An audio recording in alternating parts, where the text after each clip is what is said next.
සුබ දවසක්. අද ඉල් පුර පසළොස්වක පොහොය දවස.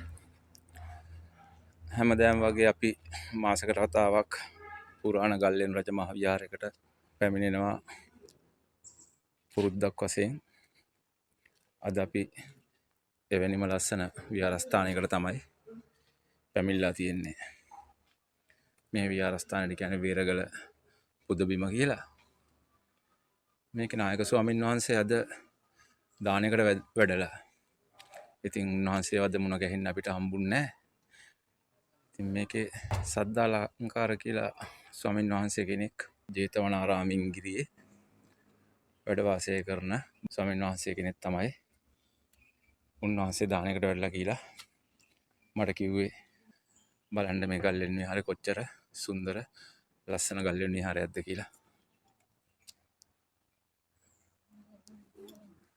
මේකට ගොඩක් විවාහරේ නම් තියෙන්නේ පුංචි සිරිපාදේ කියලා.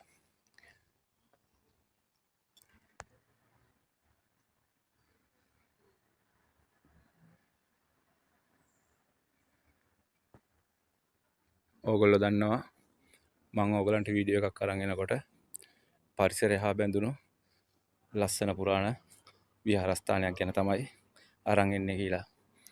අද බලන්න එවැනිම ලස්සන පෞරාණික අතින් වැදගත් වන ලස්සන පූජා භූමියකට තමයි අද මම ඕගලන්ව අරගෙන යන්නේ.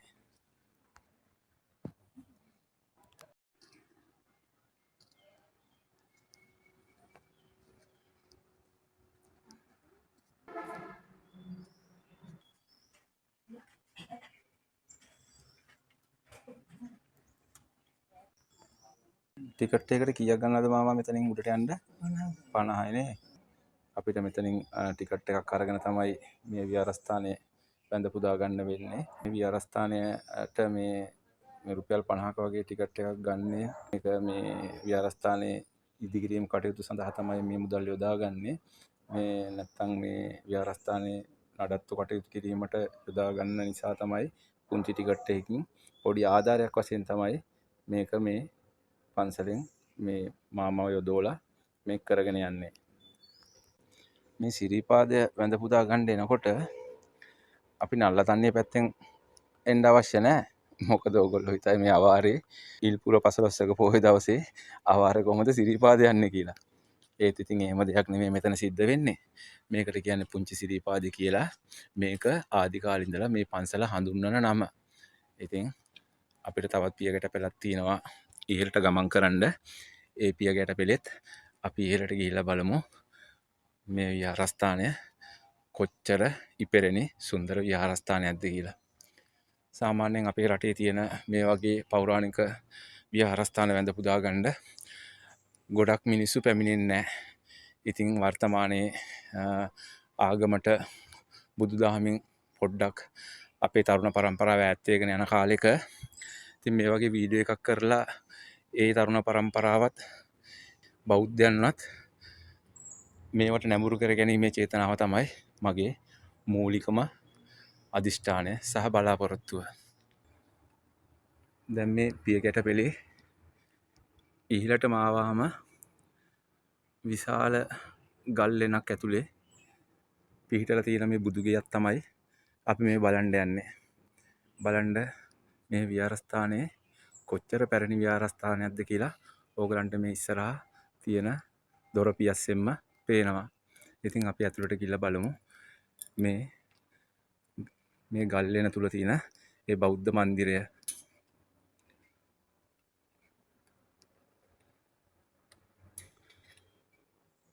ඕගලන්ට පේනව නේද? තනි කළු කලක් ඇතුලේ මේ බෞද්ධ මන්දිරේ පිහිටා තියෙන විදිය. ඉතින් බෞද්ධයන් විසින් දැක බලාගත යුතුම ස්ථානයක් විදියට මේක මට නම් කරන්න පුළුවන්. මේකේ ඉදිපිලිම වහන්සේ නමකුත් සැතපෙන බුද්ධ ප්‍රතිමා වහන්සේ නමකුත් තමයි අපිට දැක බලා ගන්න ලැබෙන්නේ. දැන්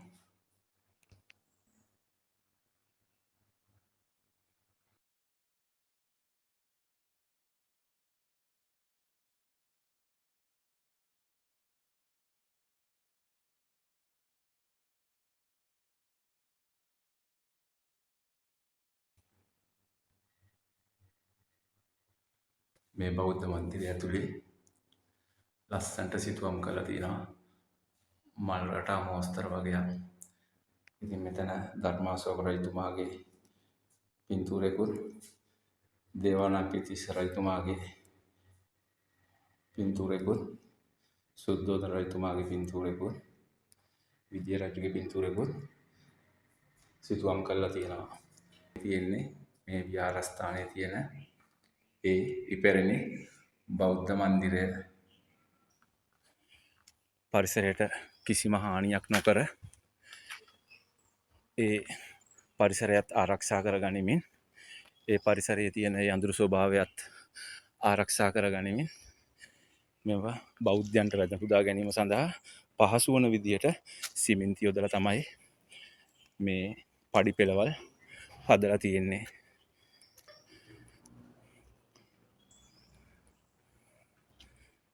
බලන්න කොච්චර නිස්කලංක බවක් මේ පරිසරයෙන් දැනෙනවද කියලා.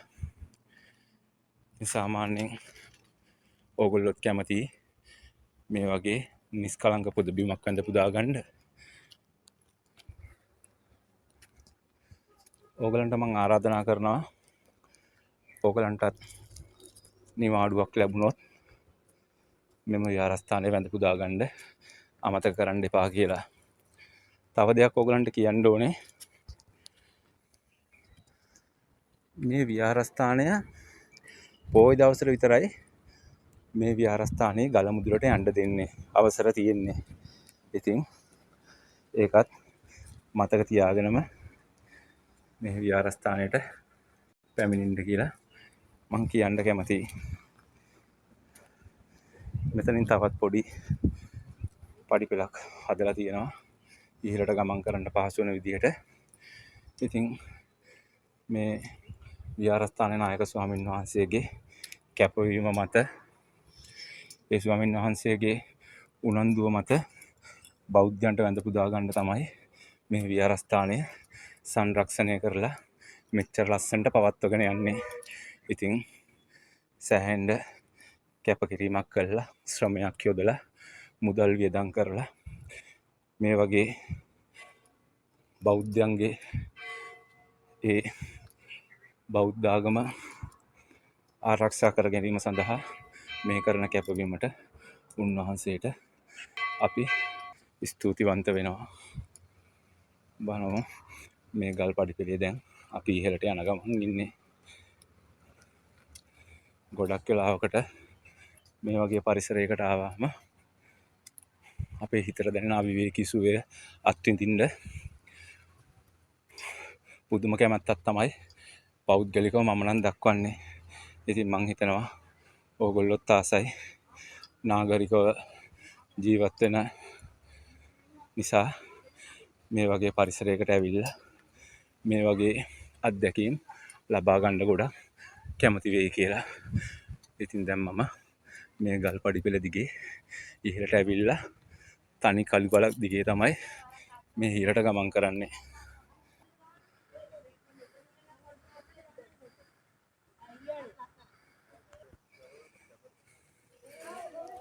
ඉඳලා ඉතින් මේ වගේ කන්දක් නැග්ගහම පුදුම මහන්සියක් තමයි හිතට දැනෙන්නේ. මෙතන තියෙන්නේ සුමන සමන් දෙවියන් වහන්සේගේ පිළිරුවක්.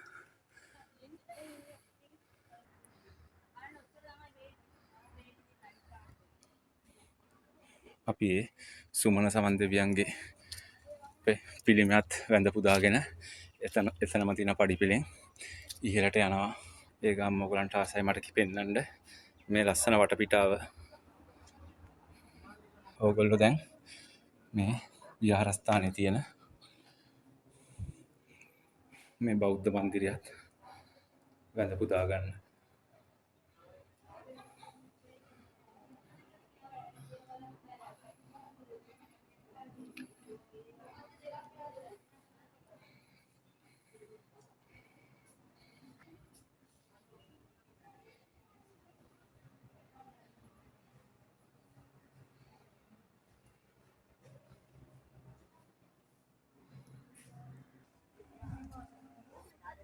මේ තියෙන මේ විහාරස්ථානයේ තියෙන ඉපෙරණි ගන්ටා කුළුණ.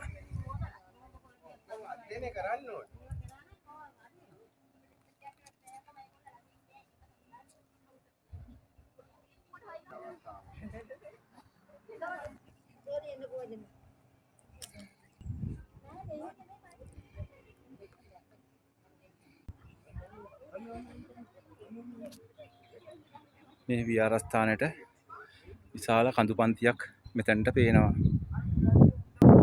අපිට තව ටිකක් මේ විහාරස්ථානේ උඩ නගින්න තියෙනවා. මේ විහාරස්ථානේ මුදුනටම ගිහිල්ලා අපි මේ පරිසරයේ සුන්දරත්වයත් අත්විඳ ගමු.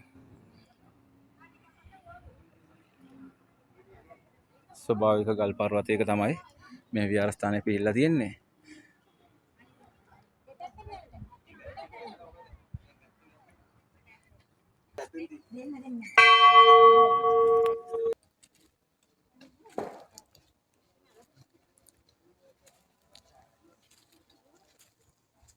අපිට මෙතන ඉඳලා මේ විහාරස්ථානයේ ඉහළට ගමන් කරන්න තියෙන්නේ ස්වභාවික පරිසරයක් මැද්දෙන් තමයි. මේ පරිසරය විඳගෙනම දැන් අපි ඉහළට ගමන් කරනවා. ඉතින් අද වැස්ස දවසක් නොවුන නිසා අපිට නිදහසේ මේ පාරේ ගමන් කරන්න පුළුවන්. මේ විහාරස්ථානය ගැන ඉතිහාසයේ ගොඩාක් පුරාවෘත්ත තියෙනවා කියලා මට පල්ලෙහින් දැනගන්න ලැබුණා. ඉතින් වලගම්බ රජු සමයට අයත් ඒහා බැඳුණු ජනප්‍රවාදයේ තියෙන කතා රාශියක් මේ විහාරස්ථානය සම්බන්ධව ගෙතිලා තියෙනවා කියලා තමයි මට පල්ලෙහා විහාරස්ථානයේ ඉන්න ඒ ස්වාමීන් වහන්සේලාගෙන් දැනගන්න ලැබුණේ. ඉතින් වලගම්බ රජතුමා ගැන මේ විහාරස්ථානයේ සම්බන්ධව තොරතුරු මම හොයාගන්න මට අවස්ථාවක් ලැබුණේ නැහැ. මේක මම ප්ලෑන් කරලා ආපු ගමනක් නෙමෙයි. ඒත් මම දන්න තොරතුරු ටික ඕගලන්ට වලගම්බ රජතුමා ගැන ඉස්සරහේදී කියන්නම්. මොකද මේ පරිසරයට ආදරය කරන ඕගලන්ට මේ වගේ විහාරස්ථානයක් ඇඳ පුදා ගන්න තියෙනවා නම් මම දන්නවා ඕගොල්ලෝ ගොඩක් කැමති වෙයි. ඉතින් කොයි වෙලෙත් පරිසරයට ආදරය කරන්න අපි පුරුදු වුණාම අපිට ඒ පරිසරය ගැන අමුතු ආදරයක් අමුතු ආසාවක් ඇති වෙනවා. ඒකට අපි ඇඩික්ට් වුණාම පුරුදු වුණාම අපි ඉතින් හොයන්නෙම ඒ පරිසරය තමයි. ඉතින් දැන් ඒ වගේ පිස්සුවක් තමයි දැන් මටත් මේ වෙලා තියෙන්නේ. ඕගලන්ට පේනවද මම යන මේ මාර්ගේ? මේ මාර්ගේ කුඩා පාරක් තමයි තියෙන්නේ. මේ පාරත් කිසිම පඩි පෙලක් නැහැ. පිහිටි ගල් වල තමයි මේ ගමන් කරන්න පුළුවන් විදිහට මේ ස්වාමීන් වහන්සේලා විසින් මේ ස්ථානය පිරිසකර කරලා තියෙන්නේ. ඉතින් මේක මේ ප්‍රදේශවාසීනුත් මේකට දායක වුණා කියලා තමයි දැනගන්න ලැබෙන්නේ.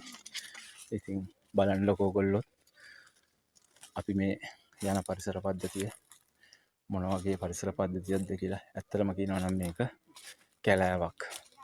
ඉතින් මේ ඓතිහාසික ස්ථාන පිහිටලා තියෙන තැන් ගැන කතා කරනකොට ඕගොල්ලෝ දන්නවා මේ වගේ ලෙන් ගල් ගුහා ගිරි දුර්ග වන දුර්ග මැදින් අපි බලන හැම විහාරස්ථානයක් හා සම්බන්ධම බැඳිච්ච ජනප්‍රවාදයේ ලස්සන කතා තියෙනවා.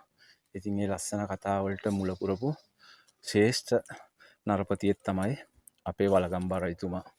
ඉතින් වලගම්බ රජතුමාගේ ඉතිහාසය ගැන කතා කරනවා නම් ඒක දීර්ඝ ඉතිහාසයක්.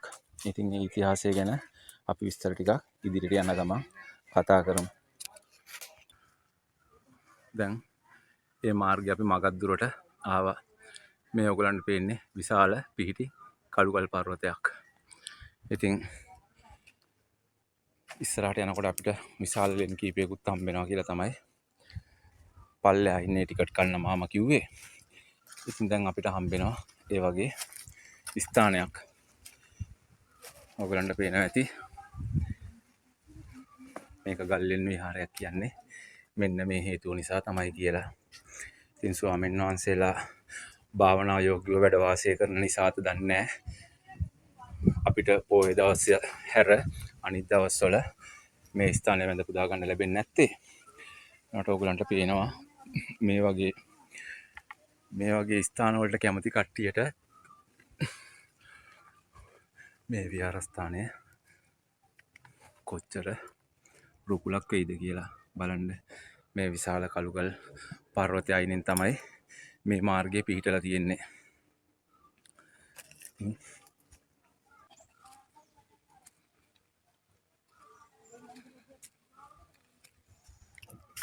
දැන් අපි මේ විහාරස්ථානේ 3න් 2ක් වගේ දුරට ඇවිල්ලා ඉවරයි. ඉතින් තවමත් අපිට අර පරිසරය තමයි දැක ගන්න ලැබෙන්නේ. ඉතින් අපි ඒ ගල් පඩි ටික නැගගෙන ආව ලස්සන ස්ථානයකට. එතනක් තියෙනවා ඉපැරණි ගන්ටා කුළුණක්. ඉතින් මාත් එක්ක ආපු ගෙදර කට්ටියටත් දැන් ටිකක් මහන්සි.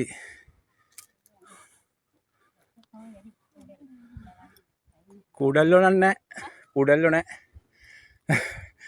කුඩල්ලෝ එලිලා නෑ. එහෙමද?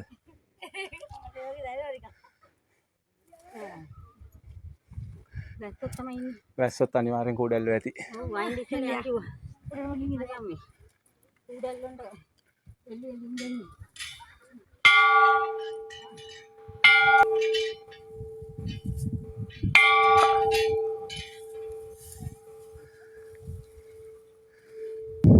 අපි ඉතින් මේ විහාරස්ථානය වැඳ පුදා ගන්න ආවා කියලා දැනුම් දෙන්නත් අවශ්‍ය නිසා මේ ගන්ටාරය නාද කරු. උඩට යන්න සිසිල් සුළඟක් වගේම ලස්සන වටපිටාවක් තමයි දැක ගන්න ලැබෙන්නේ. මේ ගල් මුදුනටම ගියාම අපිට පුළුවන් ඒ ලස්සන view එකක් දැක බලා ගන්න.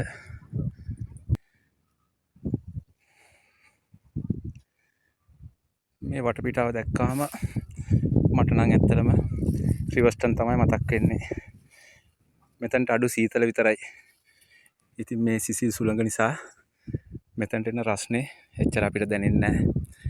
අපි රිවර්ස්ටන් ගියාම අවසානයේදී වෙන්නේ මේ වගේ කුළුණක් තමයි අපිට දැක බලා ගන්න හම්බෙන්නේ. ඉතින් ඒ වගේ ලස්සන ලොකේෂන් එකක් තමයි මේ ඕගොල්ලෝ නරඹමින් ඉන්නේ. බලන්න මේ ස්ථානේ කොච්චර ලස්සන ස්ථානයක්ද කියලා. ඉතින් මේ පිහිටි ගල් තලාවෙ දිගේ අපි හිමින් විහාර ස්ථානයට ගොඩ වුණා. එන්න ලස්සනයිද? ආසයිද? මේකට තමයි කියන්නේ පුංචි සිරිපාදි කියලා. මොකද්ද? මේ පැත්ත බලලා කියන්නේ? පුංචි සිරිපාද. ඔන්න අපි දැන් මේ පර්වතයේ මුදුනටම ආවා. ඉතින් මේක ඇත්තටම බැලුම් ගලක් වගේ. මං හිතන්නේ මේ බස්නාහිර පළාතෙම තියෙන කඳු ටික මෙතනට අපිට දැක බලා ගන්න හම්බෙනවා. අපි තව ටිකක් ඉස්සරහට ගිහිල්ලා බලමු මේ විහාරස්ථානේ මොන වගේ ස්ථානයක්ද කියලා.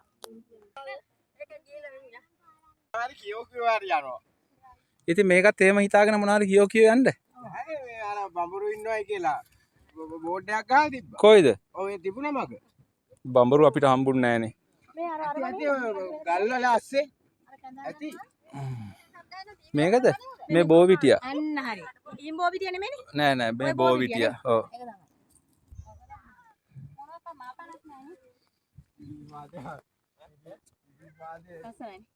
ඔයාලට මොනවද කියන්න තියෙන්නේ මේ පරිසරය දැක්කාම? පරිසරය ඉතින් හරිම ලස්සනයි කියන්න පුළුවන් මට. අලු බලන්නම පේනවා. අර ගොඩක් වෙනවා. ඔව්නේ. මහන්සි නැද්ද? උඩට ආවම නගිනව මහන්සියද උඩට ආවම මහන්සියද? ඒ කියන්නේ මේ පරිසරය දැක්කාම මහන්සිය නැති වෙනවනේ. බයික් දිනම් කකුල් පොඩ්ඩක් බම්පෙයි. සරප්පු තිබ්බනම් නෑ. ඉතින් ගල තාම රත් වෙලා නෑ. දැන් නම් අවු රශ්මිය ගොඩාක් වැඩි.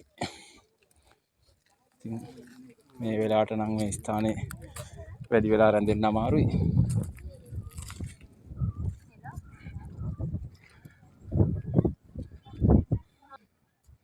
මේ විහාරස්ථානයේ අවසාන අංගෙට අපි ළඟා වුණා. අවසාන ස්ථානයේ තමයි අපිට මේ බුදු පිළිම වහන්සේ දැක බලා ගන්න ලැබෙන්නේ. බලන්න කොච්චර ලස්සන සුන්දර පූජා භූමියක්ද කියලා මේ. ඉතින් මං හිතනවා මේක තමයි ඕගලන්ට වලගම්බර එතුමා ගැන මම දන්න කතාව කියන්න තියෙන අවස්ථාව. ඒ පර්වතයේ මුදුනට ආවට පස්සේ අපිට දැක ගැනීමට ලැබුණා ලස්සන බුදු පිළිම වහන්සේ නමක්. ඉතින් ඕගලන්ට මම වීඩියෝස් කීපයක් අරගෙන ආවා ලෙනවර මානියංගම කියන විහාරස්ථානවල. ඒ විහාරස්ථානවල ගන්ලෙන් ආශ්‍රිතව තමයි එතුමා ගොඩාක් සැඟවිලා යුද්ධය සඳහා සූදානම් වෙලා තියෙන්නේ. ඉතින් ඒ වගේම ගල්ලෙන් තියෙන විහාරස්ථානයක් විදියට මේ විහාරස්ථානෙත් එතුමාට යුද්ධ ජයග්‍රහණය කිරීම සඳහා උපයෝගී කරගත්ත විහාරස්ථානයක් විදියට තමයි අපිට මේ විහාරස්ථානයක් නම් කරන්න පුළුවන්. ඔයගොල්ලෝ දන්නවා වලගම්බාර එතුමා වසර 14මාරක් විතර සේනාව රැස් කරගෙන යුද්ධ ජයග්‍රහණය සඳහා මහන්සි වුණා කියලා. ඉතින් සද්‍ය වීඩියෝ ලංකාව ආක්‍රමණය කරනකොට එතුමා අනුරාධපුර රාජධානියෙන් රට යට ප්‍රදේශයට තමයි ඇවිල්ලා සැඟවිලා සේනාව රැස් කරේ. අපිට වලගම්බාර එතුමා ගැන කතා කරනකොට අපිට අනුරාධපුර යුගය දක්වාම අපිට එතුමා ගැන කතා කරන්න පුළුවන්. ඔයගොල්ලෝ දන්නවා අනුරාධපුර රාජධානියේ ශ්‍රේෂ්ඨ රජවරු කීප දෙනෙක්ම රජකම් කරා. පණ්ඩුකාභය රජතුමාගේ ඉඳලා දුටුගැමුණු රජතුමා, මහසෙන් රජතුමා, වසඹ රජතුමා, වලගම්බාර රජතුමා කියන ශ්‍රේෂ්ඨ රජවරු පාලනය කරපු රාජධානියක් තමයි අනුරාධපුර රාජධානිය කියන්නේ. ඉතින් අනුරාධපුර රාජධානියේ සද්‍රවිඩ ආක්‍රමණ එනකොට තමයි වලගම්බාර රජතුමා රජකම් කරේ. ඉතින් එතුමා රජකම් කරනකොට එතුමාට සද්‍රවිඩයන්ට මුහුණ දෙන්න හැකියාවක් තිබ්බේ නැහැ. ඒ වෙනකොට එතුමා රජකමට පත් වෙලා මාස කිහිපයයි. ඉතින් ඒ මාස කිහිපෙදී එතුමාට ඇත්තටම ඒ සද්‍රවිඩ සේනාවට මුහුණ දීමට නොහැකිව රට යට ප්‍රදේශයට පලා යන්න සිද්ධ වුණා. ඒ පලා යන අවස්ථාවේ එතුමා ගොඩක්ම තෝරගත්තේ ගිරි දුර්ග, වන දුර්ග, ගිරි ගුහා, ගල් ගුහා වගේ ලෙන් වගේ ආශ්‍රිත ප්‍රදේශ. ඉතින් ඒ ලෙන් ආශ්‍රිත ප්‍රදේශවල තමයි එතුමා නැවතිලා ඉඳලා යුද්ධය සඳහා සේනාව රැස් කරේ. එහෙම සේනාව රැස් කරනකොට එතුමා වසර 17මාරක් පමණ සේනාව රැස් කළා. නැවතත් දාටිය කියන ඒ ද්‍රවිඩයව මරලා රජකමට පත් වෙනවා. ඒ රජකමට පත් වෙනකොට එතුමා ඒ හිටපු ගිරි ගුහා ගල්ලෙන් එහෙම අමතක කරේ නැහැ. එතුමා කතගුණ සැලකීමක් වශයෙන් ඒවල විහාරස්ථාන ඉදි කරලා ඒවා ස්වාමීන් වහන්සේලාට පූජා කරා කියලා තමයි ඉතිහාසයේ සඳහන් වෙන්නේ. උපික්කල තිස්ස කියලා හාමුදුරු නමක් තමයි එතුමාට ආහාරයම හොයලා දීලා තියෙන්නේ. ඉතින් එතුමා රාජත්වයට පත් වුණාට පස්සේ ඒ කුපික්කල තිස්ස කියන ස්වාමීන් වහන්සේවත් අමතක කරේ නැහැ. එතුමාටත් අබේගිරි විහාරය පූජා කරා කියලා තමයි ඉතිහාසයේ සඳහන් වෙන්නේ. ඉතින් වලගම්බාර එතුමා ගැන විශාල විස්තරයක් කරන්න මේක අවස්ථාව නෙමෙයි. ඒත් එක දෙයක් කියන්න ඕනේ. ඔයගොල්ලෝ දන්නවා ලෙනවර මානියංගම වගේ ස්ථානවල මම වීඩියෝ කීපයක් කරා. ඒවලත් මේ වගේ ලෙන් ආශ්‍රිත විහාරස්ථාන. ඒ විහාරස්ථානවලදීත් වලගම්බාර එතුමා හා සම්බන්ධ ඉතිහාස ජනප්‍රවාද කතා තමයි ඒවලත් අපිට අහන්න ලැබුණේ. ඉතින් ඒ වගේම ස්ථානයක් තමයි මේක. එතුමා රජ වුණාට පස්සේ ඒ සෑම ස්ථානයකම වගේම වෙහෙර විහාරස්ථාන ඉදි කරලා විශාල ආගමික ප්‍රබෝධයක් ඇති කරා කියලා තමයි සඳහන් වෙන්නේ. සද්‍රවිඩ ආක්‍රමණ වලින් පස්සේ එතුමා රාජත්වයට පත් වෙනවා. එහෙම රාජත්වයට පත් වුණාට පස්සේ එතුමාට තවත් අභියෝගයක් එනවා. බැබිනිතියා සාගතය කියලා. වසර 12ක් පමණ වැස්ස නැතුව නීංගයකට මුහුණ දෙන්න සිද්ධ වෙනවා එතුමාට.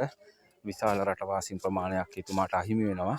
ඒ අතර භික්ෂුන් වහන්සේලාත් 14ක් පමණ තමයි එතුමාට ඉතිරි වෙන්නේ. ඉතින් එතුමා කල්පනා කරනවා මිහිඳු මහරහතන් වහන්සේ ලක්දිවට ගෙන ආපු ඒ බුදුදහම ආරක්ෂා කරගන්න නම් මේ කටපාඩමින් එතෙක් කල් පැවති ඒ බුදුදහම ග්‍රන්ථාරූඪ කිරීමට අවශ්‍ය කටයුතු සූදානම් කරනවා.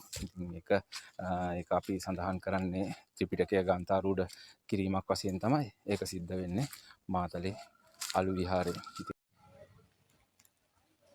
ඕගලන්ට ඒ විහාරස්ථානයේ උඩම තියෙන ඒ බුදු පිළිම වහන්සේ වැඳ පුදාගෙන ආයි තාපස්සට බහිනකොට ඕගලන්ට හම්බෙන අර ගන්ටාර කුළුණ ළඟින් ඕගලන්ට ආයි පල්ලෙහාට පාරක් තියෙනවා විහාර මළුවට යන්න. මේකට නම් කරලා කියනවා ඉතින් රත්නපුරා පාර කුරුවිට කියලාත් මේගොල්ලෝ ඒක අර සිරිපාදයේ ආකෘතියක් විදිහට තමයි ඒක නිර්මාණය කරලා තියෙන්නේ.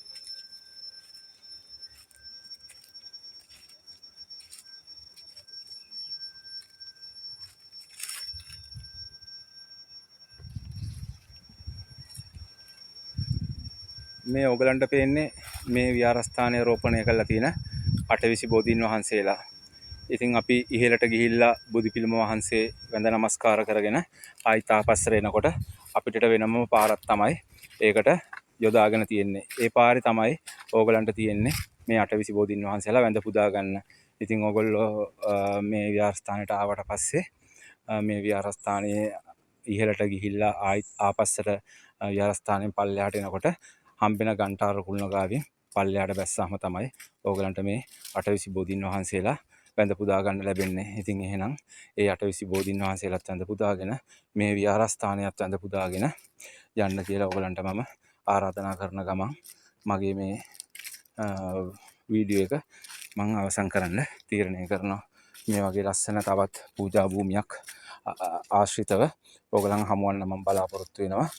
මේ වීඩියෝ එකත් හොඳයි නම් ඔයගොල්ලෝ ලයික් එකක් දාන්න අමතක කරන්න එපා.